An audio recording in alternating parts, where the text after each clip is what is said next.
This is K.M. Wyland, and you're listening to the 45th episode of the Wordplay Podcast. I write for my own pleasure and sanity. I would write if no one paid me. In fact, I would probably fork over my own cash if that's what it took to keep spinning stories out of air and putting words on paper. In other words, writing is its own reward. But that doesn't mean that it's not sometimes a long, lonely, frustrating, thankless job. So it's always a blessing when a reader takes the time to let me know they enjoyed something I wrote. I value all the notes people send, telling me they appreciated my blog posts, videos, and podcasts. But I get a special thrill when someone lets me know that my fiction touched them. A reader made my week by writing that my book, Behold the Dawn, has done something several other famous writers couldn't do, given me a renewed enthusiasm for historical fiction. The story is as raw, as violent, as romantic, colorful, and courageous as the times in which it is set. If writing is its own reward, then reviews like that are the powdered sugar on top.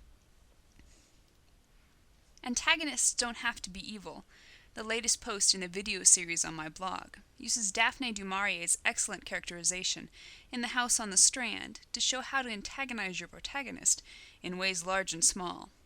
You can watch the video on my blog at wordplay-kmwyland, that's weiland.blogspot.com. New videos are posted every Wednesday. Meanwhile, enjoy this week's podcast, Daydream or Die. You wouldn't think you'd have to remind a writer to daydream. After all, the reason he became a writer was likely a natural outgrowth of his daydreams.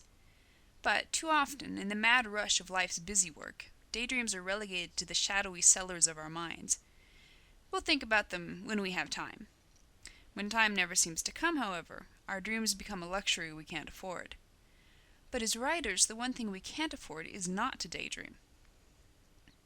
Sitting down to write every day isn't enough. Daydreams can't always be conjured. They need time to grow, to ripen, and to ferment. They need to sit in the backs of our minds all day long, floating just under the surface, only a fingertip away from our conscious thought at any moment. If we hope to have a delicious, mature flavor to pour onto the page during our writing sessions, we need to have our stories simmering throughout the day. To some extent, this is a no-brainer. We've all experienced those glorious rushes in which we eat, sleep, and breathe our stories for days, even weeks and months on end. We have the luxury of letting our stories take precedence in our minds, and we're able to run through our daily activities on autopilot. But it doesn't always work that way.